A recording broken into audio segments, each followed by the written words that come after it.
The engine air filter in a 2015 to 2020 GMC Sierra is located in a black plastic housing on the driver's side of the engine bay near the battery and radiator. To remove it, first ensure the engine is cool and the vehicle is parked on a level surface. Release the metal clamps or latches securing the air filter box lid.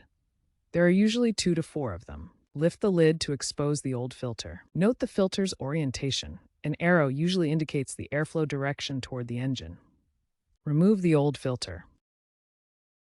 Inspect the box for any debris, cleaning it with a vacuum or compressed air if needed.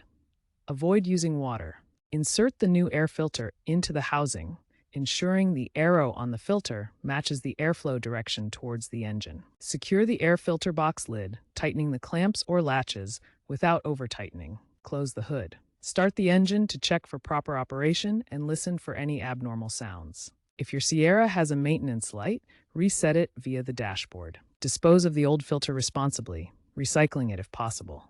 If issues persist, such as engine codes like P0171 for lean mixture, consult a professional mechanic.